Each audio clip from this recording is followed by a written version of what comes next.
Buenas noches, gracias por acompañarnos en una transmisión más de las reporteras que la Jornada de Oriente difunde en sus redes sociales. Esta noche nos acompaña Brahim Zamora, quien es integrante del Observatorio de Derechos Sexuales y Reproductivos y uno de los principales activistas del Estado en la defensa de los derechos humanos, el feminismo, la igualdad de género y la equidad social. Brahim, muchas gracias por estar con nosotros. Muchas gracias, Mónica. Gracias por la invitación. Esta noche vamos a tratar dos temas muy interesantes. Uno va a ser finalmente la bancada de Morena, el partido en el poder, se decide a presentar una reforma para modificar el Código Civil con el propósito de garantizar los matrimonios. 11 años después de la Ciudad de México y después de mucha presión que han ejercido instituciones tales como la Suprema Corte de Justicia de la Nación, la Comisión Nacional de Derechos Humanos, incluso el Senado de la República. Ese va a ser uno de los ataques, y el otro es un estudio que el Observatorio Ciudadano ha realizado sobre la publicidad del tabaco dirigida a la niñez. Y bueno, abordemos el primer asunto, Brahim. Esta iniciativa de Morena para garantizar los matrimonios. ¿Tú cómo observas el proyecto y más que nada el contexto en el que se da tanta presión de las instituciones para que finalmente Puebla pueda avanzar en esta temática? Mira, en realidad pienso que esta es una decisión que está mucho más vinculada a lo electoral, a lo político electoral, que en realidad a un interés legítimo del Congreso en garantizar derechos. Y la presión ya es demasiada. Es decir, hay un contexto en el que se da esto. El año pasado, justo hace un año, octubre del año pasado, presentó un paquete de iniciativas del Ejecutivo en el que hay una reforma al 294 del Código Civil, que es el artículo sobre matrimonio, en la que se propone, digamos, una reforma mocha en los dos sentidos de la palabra, es decir, muy conservadora y mocha porque no atiende al dictamen de la Corte. El dictamen de la Corte sobre este articulado no es una recomendación. Es decir, la Corte no tiene el poder de modificar las leyes, para eso existe el poder legislativo, pero sí tiene el poder de decir es institucional, por lo tanto, técnicamente, jurídicamente está anulado.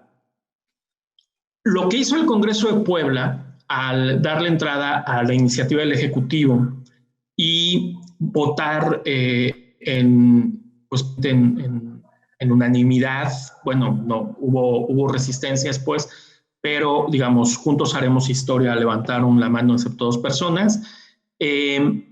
Lo que hicieron fue algo que es inédito en la historia de la lucha por el matrimonio igualitario en México.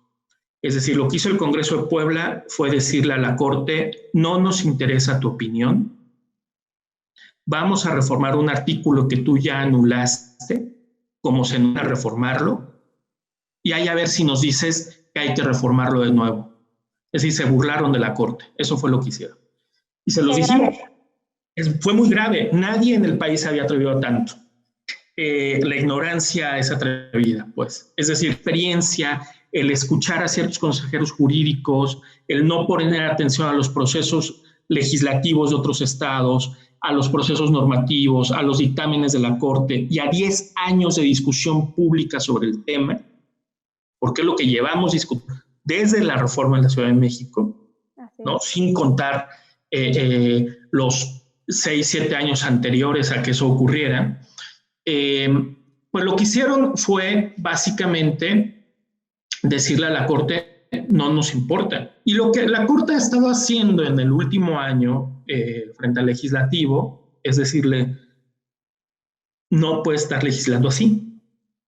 Es decir, en uno y otro tema, la Corte ha tenido que venir a resolver errores de procedimiento, los errores normativos que ha cometido la 60ª legislatura en el Estado de Puebla.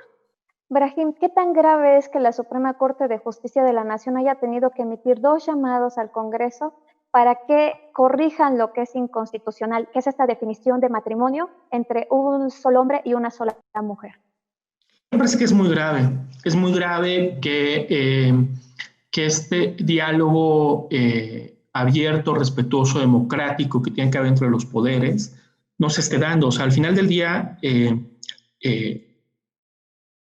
pues los expertas en leyes en el país, pues son las ministras y los ministros de la Corte, no son los legisladores. Es decir, el legislador es un representante popular, eso no hay que olvidarlo, ¿no? Y necesita de la interacción con los otros poderes y con los equipos jurídicos justo para darle sentido a su trabajo. Y estas decisiones no se pueden basar, mucho menos cuando hablamos de derechos humanos, en la popularidad o la impopularidad que se pueda tener respecto a la garantía de un derecho. No es un concurso de popularidad. Ver a los ciudadanos y a las ciudadanas solamente como voz es un error. Y no solamente es un error político, sino me parece que es un error social. Es decir, hay una serie de pasos que se tienen que dar, que se han venido dando en el país, independientemente de que sean medidas populares o no, porque benefician a grupos de la sociedad muy específicos. Entonces, a mí me parece que es ahí donde está la gravedad, ¿no? No entender, no se trata de sostener la popularidad de nadie en el poder. ¿Tú crees que Morena recibirá un cobro de facturas por parte de la ciudadanía, principalmente la ciudadanía que coincide con estas iniciativas, por pintar los derechos humanos, por defender a las minorías en esta elección que viene, que es la elección de 2021, en la que se renovarán las presidencias municipales y el Congreso? Yo creo que no. O sea, hay muy importante para el momento electoral, ¿no? O sea, hay 2 cosas que son muy importantes. A mí me parece que la primera es que se resistieron a legislar justo por una lectura mal hecha sobre la popularidad, ¿no? Y le tuvieron a votar una iniciativa popular entre los grupos conservadores. Y al final le hicieron el juego a los grupos conservadores. O sea, cada vez que Gabriel Biestro salía a decir, es que nadie nos va a presionar ni de un lado ni del otro, no, sí. Estaba respondiendo a la presión de los empresarios conservadores, a la presión del yunque, de las universidades privadas. A esa presión respondías al no hacer. Es decir, omitir hacer, hacerte menso, ¿no? Digámoslo en términos muy llanos, el tema, y no tocarlo, y buscar pretextos para no tocarlo nunca, no es hacer, ¿no? Y esa omisión beneficia a alguien y se equilibra de un lado. Entonces puede decir que es lo más progresista del mundo, pero lo ha omitido sistemáticamente y se la ha pasado diciendo ya para el año que entra, ya para el año que entra, ya para el año que entra, es que el COVID, es que no es el momento, es decir, esa sedación, miedo, ¿no? Es ganas de afrontar el problema de frente y de cara a la ciudadanía, ¿no? ¿Perdón? ¿Tú te esperabas, no. ¿tú te esperabas que Morena asumiera una postura así porque se define como un partido de izquierda? No, para nada. El asunto es que les metieron miedo, es decir, la falta de experiencia tiene ese costo, me parece a mí. los que tienen más colmillo, más historia en los asuntos político-electorales les metieron miedo y les escucharon. Al final del día, a mí me parece que sí es una decepción que estando en la agenda, o sea, en los documentos básicos de Morena, en los documentos básicos, estando este tema en su agenda legislativa, o sea, la agenda legislativa que presentaron desde el inicio del periodo, bueno, no del periodo de la legislatura, perdón, y estando en la lista de legislativos, es decir, había un rezago legislativo frente al tema que también durante el periodo de Moreno Valle pues se omitió y se buscó no legislar en el asunto. Sin embargo, hubo legisladores que presentaron las iniciativas correspondientes. Aún así, o sea, teniendo como todo ese contexto, más el contexto de la Corte, es decir, un dictamen de la Corte frente al Código Civil de Puebla, no frente a la legislatura, frente civil, o sea, teniendo como todo el marco jurídico suficiente para hacerlo, decidieron no hacerlo. Entonces yo sostengo que lo que está ocurriendo hoy es una decisión político-electoral porque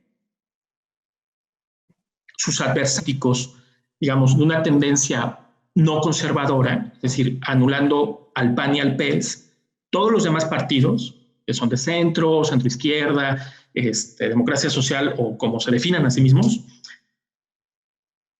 tienen agendas. Entonces imagínate en plena campaña, ¿no?, a Morena intentando defender esta agenda que no pudo cumplir durante los 3 años de la legislatura, frente a Movimiento Ciudadano o a redes sociales,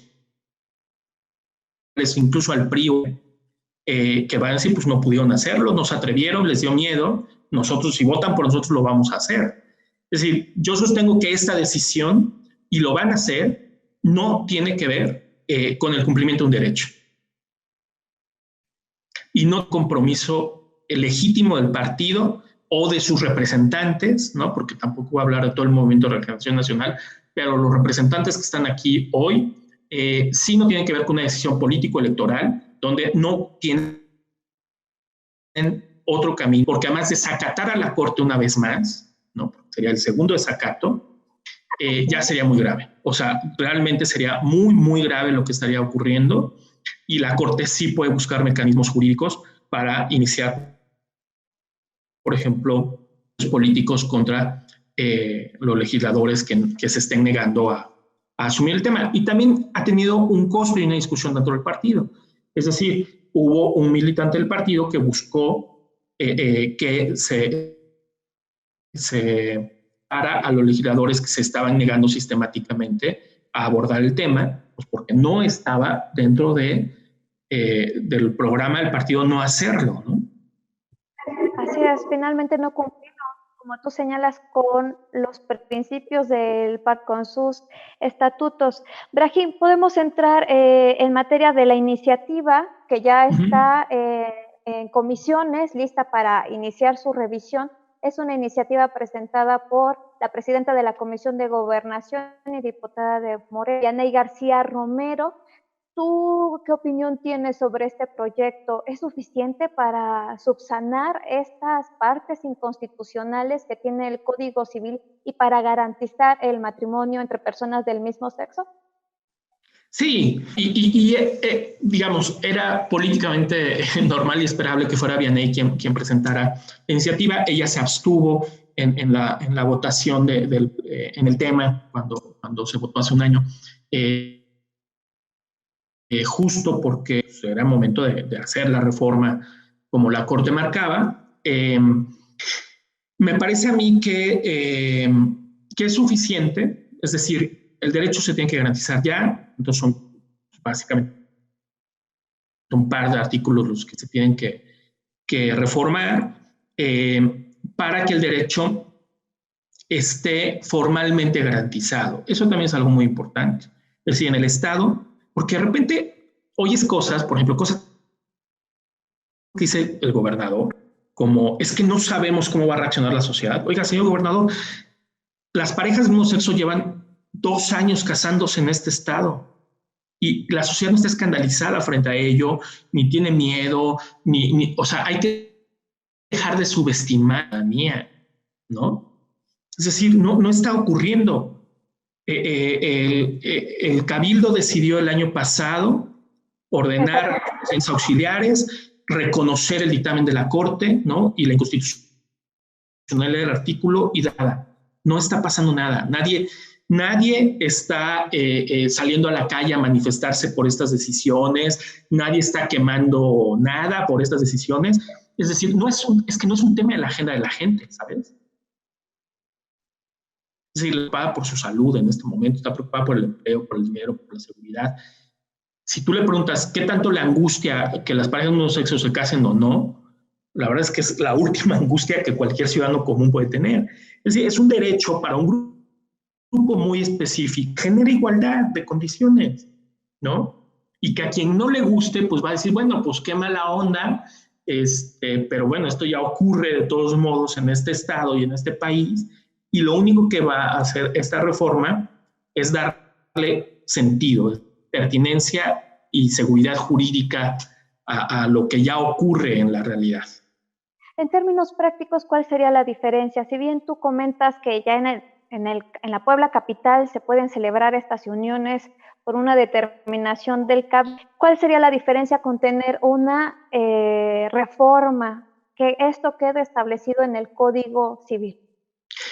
Justo darle todo el sentido de certeza jurídica a la ciudadanía, es decir, ya no queda ambigüedad y los jueces del registro civil se ven obligados a cumplir ya con la ley y el Ejecutivo también se ve obligado a modificar los procedimientos, es decir, el reglamento del Código Civil. También eso es importante, ¿no? Y habría que ver más bien si el derecho se empieza a ser sustantivo una vez que la reforma se haga. Es decir, revisar los registros civiles no estén rechazando a parejas o no estén poniendo límites administrativos como ha ocurrido en otros estados para que sea sustentable la reforma y sea viable, ¿no? Eso es muy importante. Ahí el legislativo estaría terminando su trabajo y empezaría el trabajo del ejecutivo, ¿no? Porque recordemos que los registros civiles, aunque se llaman jueces, en realidad es personal administrativo quien lleva a cabo la unión y es un procedimiento administrativo, no judicial. Brahim, tú señalabas un asunto muy interesante. No hay personas, grupos, colectivos que se estén manifestando en contra de estas uniones, en contra de estos matrimonios entre personas del mismo sexo. Lo que sí me llama la atención es que si bien no hay una actuación, sí hay mucha resistencia todavía, mucha crítica que se refleja en redes sociales.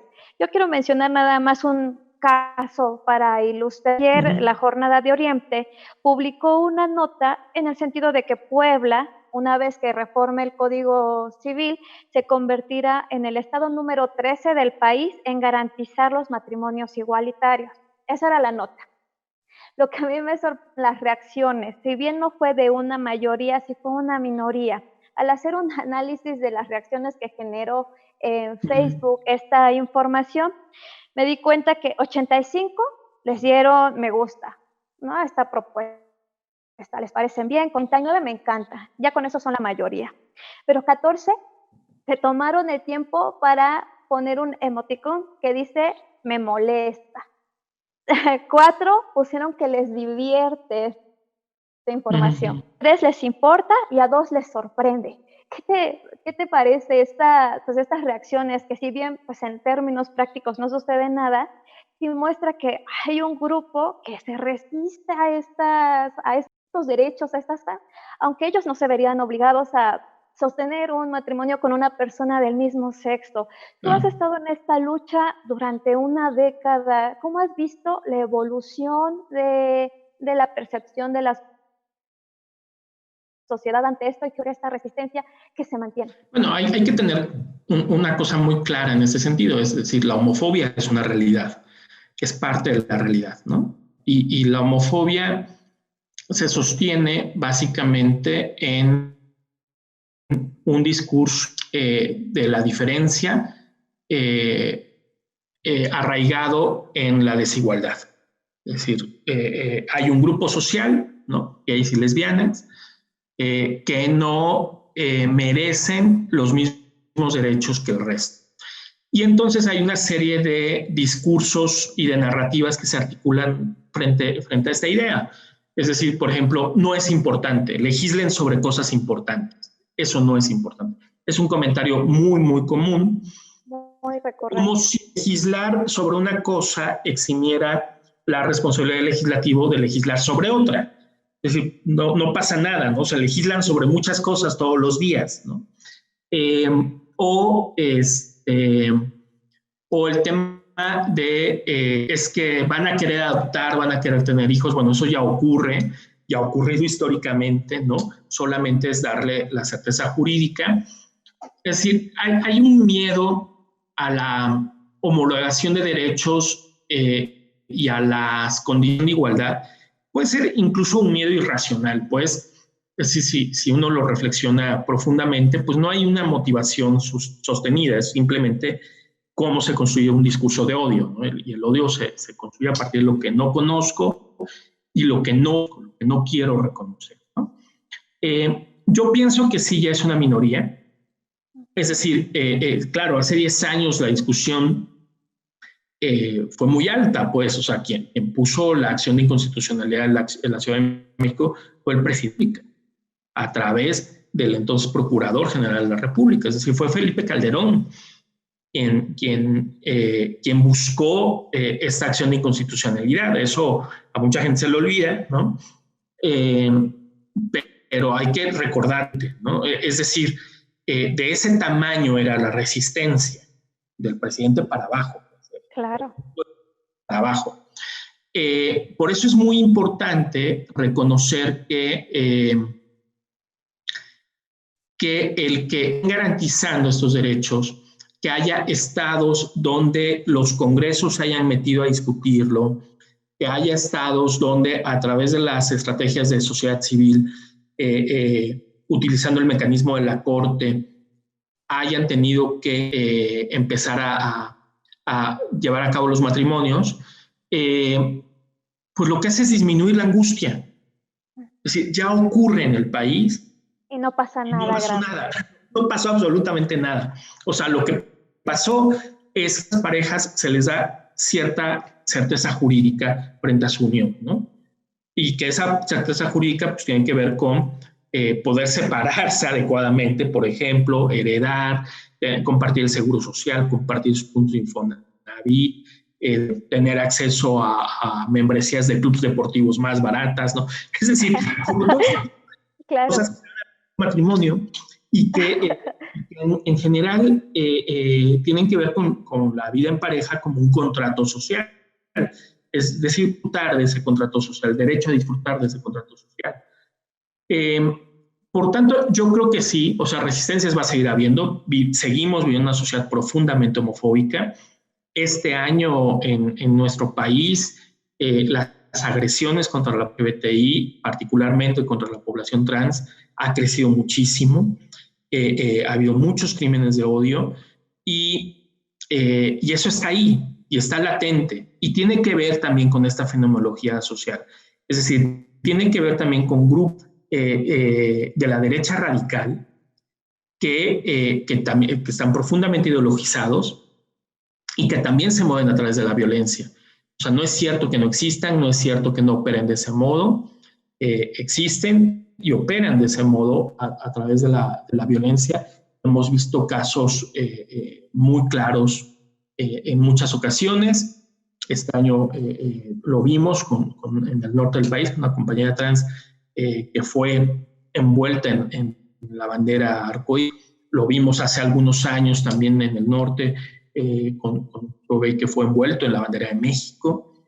Es decir, esos son discursos de odio que se dan en el acto del crimen, que no es un acto, digamos, espontáneo o o con motivaciones fundadas en otra cosa más que odio lo que representas, odio lo que eres y quiero acabar con ello, ¿no? Eso existe y buscar que haya condiciones de igualdad de derechos no tendría ni siquiera que discutirse en términos públicos. Entonces, tendría que estarse haciendo y tendría que estarse haciendo en lo inmediato, sin miedo a los grupos conservadores, porque muy probablemente la izquierda en este país nunca más vuelva a tener esta representación que está teniendo en los poderes legislativos, no solo en federal, sino en los estatales. Y eso hay que aprovecharlo avanzando una agenda progresista, indudablemente, sin temores, sin miedo, sin escatimarle nada a los propios principios. Es decir, si la gente por esa agenda, porque la gente no solo votamos por personajes, ¿no? También votamos por ideas, por propuestas, por agendas. Pues hay algo ahí, pues, o sea, está algo ahí latente que es muy importante aprovechar. A mí me parece que sí, pues estas reacciones van a seguir ocurriendo, siguen ocurriendo, igual en la página de Lo Decir, cuando publicamos sobre estos temas u otros, pues todo el tiempo nos están contestando y diciendo cosas, pues, o sea, pero estos troles están ahí. O sea, el principio tiene que ser no alimentes al troll, ¿no? No le des de comer. Y pues no tenemos por qué dialogar desde el odio, ¿no? O sea, eso también a mí me queda muy claro. Así es, y eso es lo importante de esta iniciativa que finalmente se va a aprobar, que es avanzar en este tema para ir erradicando ese miedo, ese temor infundado que existe hacia lo diferente. Brahim, también desde el Observatorio Ciudadano de Derechos Sexuales han concentrado su esfuerzo, su tiempo en analizar un tema muy interesante, que es la publicidad del tabaco dirigida a la niñez y a la adolescencia. Hoy hicieron la presentación formal de los resultados de este estudio. Si me pudieras comentar qué fue lo que encontraron. Sí, bueno, esto se da en un contexto, es un contexto de un estudio que hizo la Fundación Bloomberg en varios países de América Latina sobre publicidad y venta de tabaco, que no es un asunto menor. En realidad tiene que ver con el cumplimiento del Convenio Marco para el Control del Tabaco. Es un documento internacional que garantiza el derecho a la salud en el marco convencional, y México lo ha firmado y lo ha ratificado desde el principio. Sin embargo, no lo ha cumplido. No lo ha cumplido a cabalidad. Y en México está prohibida la publicidad de tabaco en prácticamente cualquier formato, salvo en aquellos contenidos que sean dirigidos exclusivamente para las revistas.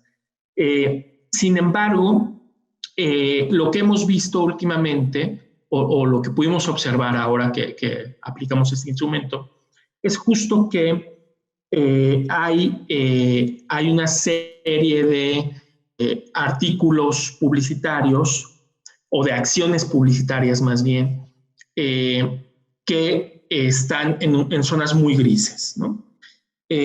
Nosotros hicimos un monitoreo en 79 lugares de 4 municipios, de Puebla, Chignahuapan, Zacatlán y San Andrés Cholula, alrededor de escuelas. Lo que hicimos fue ubicar centros educativos y empezar a ver qué es lo que pasaba. Escuelas de todos los niveles, es decir, desde primaria hasta universidades.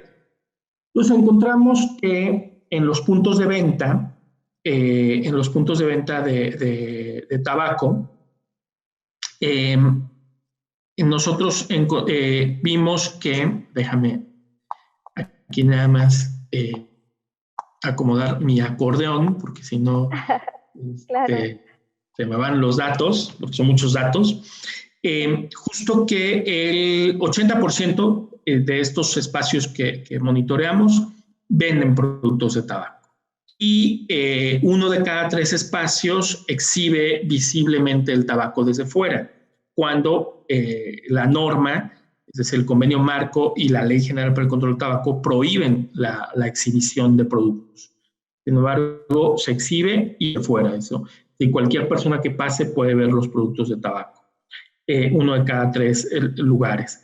Después tenemos un problema muy grave, que lo hemos visto cotidianamente en nuestro estado, que es la venta de cigarros sueltos, ¿no? 60% de los lugares monitoreados venden cigarros sueltos. El cigarro suelto representa un problema muy grave. Primero, una manera de tener acceso al producto sin comprar una cajetilla, es decir, el alto costo de las cajetillas tiene muchos factores por los que se busca y que se sigue buscando. Hay una reforma para aumentar los impuestos al tabaco. Es primero inhibir el consumo, por supuesto, es decir, entre más caro es el producto, menos se consume. Pero la otra tiene que ver con inhibir el consumo en menores de edad. La población que tiene menor poder adquisitivo son los menores. Pues claro, si tú le dices yo no vendo por unidad, yo solo vendo cajetillas, es mucho más difícil que un menor tenga acceso al producto. Si tú le vendes un cigarro suelto que el precio promedio es de $5.50, pues es mucho más barato que un pasaje de camión, ¿no? Sí, lo pueden acceder fácilmente. Es muy, muy accesible, es un producto, se convierte en un producto muy accesible sin considerar además que aunque la venta a menores está restringida, pues no se cumple. Es decir, solo las tiendas de conveniencia lo cumplen, pero lo que hemos visto es que, o lo que pudimos observar, es que incluso las de conveniencia, pero de todos los lugares que monitoreamos, solamente el 24% tienen letreros de restricción de venta a menores, cuando es una obligación. Es decir, cualquier espacio que venda de tabaco debe tener señalamiento de que no se vende a menores y no se vende por unidad. Sin embargo, eso se cumple muy poco en nuestro estado. Y finalmente, en este monitoreo, pues también observamos que no solamente, nosotros monitoreamos puntos de venta de tabaco alrededor de escuelas. Entonces, pues estábamos pensando en misceláneas, abarrotes, conveniencia, pero nos encontramos con que hay una gran variedad de negocios que venden tabaco, sobre todo tabaco suelto, alrededor de las escuelas. Por ejemplo, papelerías, negocios de videojuegos, cafés e incluso en la calle, ¿no? O sea, los puestos de periódicos, los cuidadores de autos, la venta ambulante. Entonces, también incluimos este tipo de espacios porque pues, son muy accesibles en el traslado de los chicos y las chicas a las escuelas, aunque, bueno, sabemos que ahora no están yendo por razones de la epidemia, pero sería una gran oportunidad para que la autoridad empiece a regular firmemente este tipo de negocios, la autoridad municipal y la autoridad estatal. También acompañamos este estudio con una encuesta y grupos focales con jóvenes, particularmente universitarios, para hablar sobre la percepción de la publicidad de tabaco en otros espacios. Es decir, ¿han visto o no han visto publicidad de tabaco? En realidad la mayoría ha visto publicidad de tabaco y el sitio más referido son las redes sociales. Si 50% de las que contestaron la encuesta y participaron en los grupos refieren que Facebook e Instagram son los espacios donde más publicidad de tabaco se ve. Y esto ocurre, pues, fundamentalmente pero también porque hay muchas cuentas pues, básicamente de influencers que consumen para productos de vapeo, ¿no? Es decir, cigarros electrónicos o vapeadores, y hacen trucos, lo consumen habitualmente cuando están hablando a sus seguidores, en rifas, regalos, giveaways se llaman, se vuelven como en potenciadores de las tiendas de vapeo, ¿no?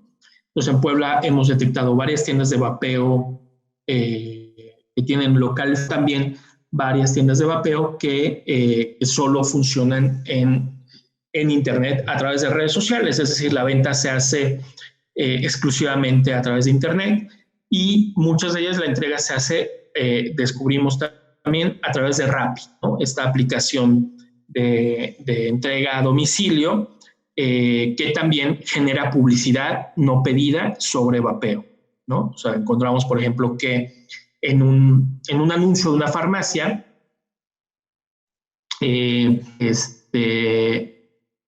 ponía la farmacia como sus productos más vendidos de la semana y curiosamente uno de sus productos más vendidos de la semana era un vapeador. Y además si tú lo comprabas en ese momento, la entrega era gratis, ¿no? Y te retucho una cosa así. Entonces, es decir, esa es publicidad oculta, esa es publicidad no explícita, ¿no? Es decir, como digamos, la plataforma puede decir, pues es el contenido que a mí me ofrece esta farmacia y la farmacia, bueno, no es mi culpa que es el producto más vendido de la semana, ¿no? Yo solamente estoy como publicando eso, sin considerar que puede ser expuesto a menores, ¿no? Y que... Por eso la importancia de señalarlo. ¿Perdón? Por eso la importancia de identificar este problema para que se generen políticas públicas, incluso legislación en contra de esta publicidad.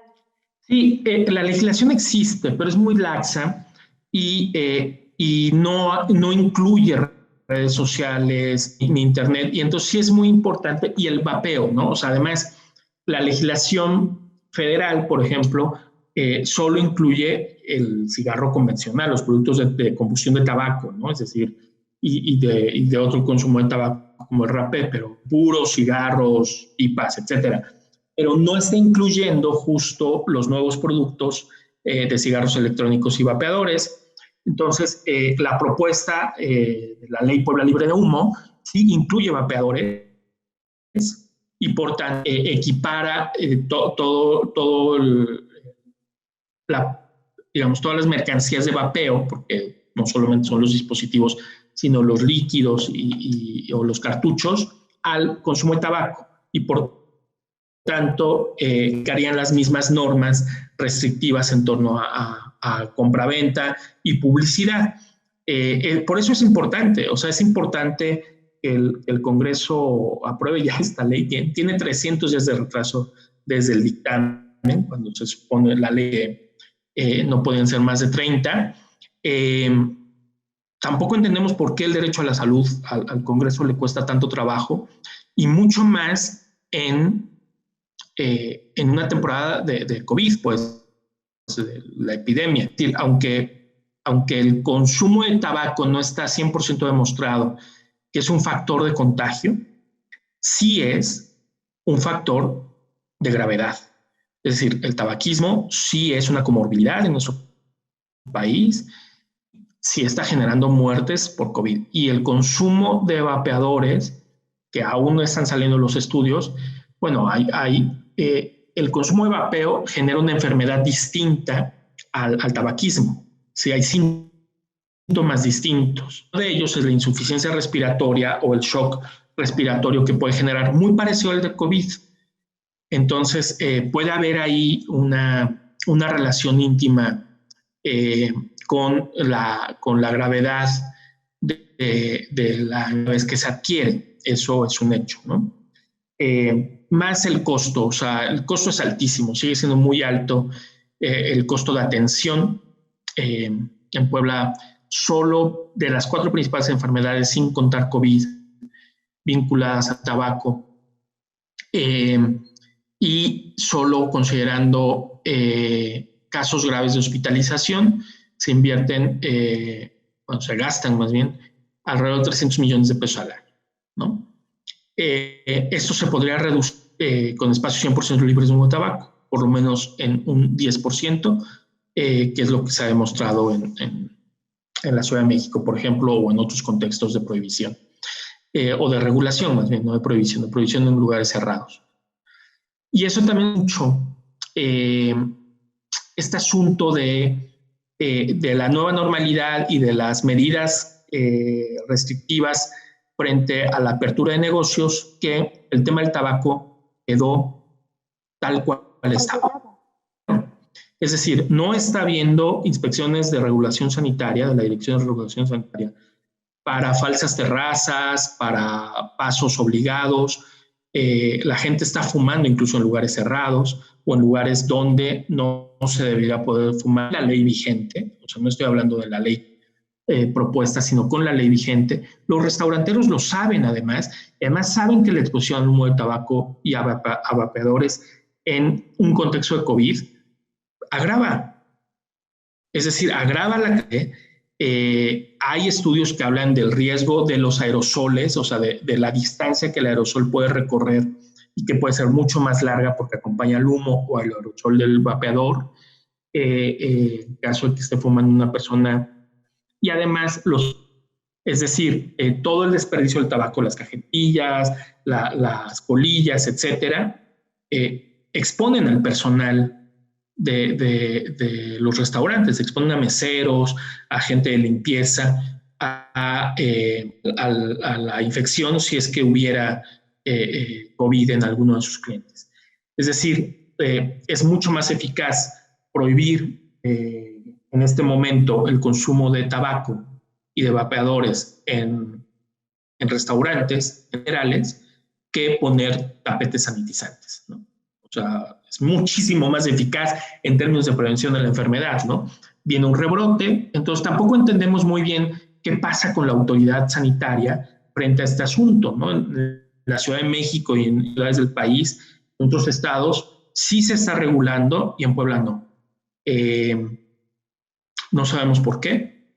Esperemos que no sea un tema electoral, ¿no? O sea, que la salud y la atención de la misma y la respuesta a la epidemia no esté pensándose y viéndose desde ahí, desde pactos electorales, porque sería muy grave. Y sería muy grave que se demostrara eso en algún momento de la historia, porque sería un acto de absoluta irresponsabilidad frente a la situación que estamos pasando. De verdad que es lamentable que no podamos avanzar en temas tan básicos como es garantizar espacios libres de humo y garantizar que menores de edad no estén sobreexpuestos a esta publicidad. Brahim, te agradezco mucho que nos hayas acompañado en esta transmisión. Próximas transmisiones están abiertas para otras iniciativas y otros proyectos que el observatorio impulsa y que son muy importantes. Y a los que siguen a la Jornada de Oriente y a los que nos acompañaron en estos temas, les mando un abrazo y nos vemos el próximo lunes. Muchas gracias, Mónica. Un saludo a todos.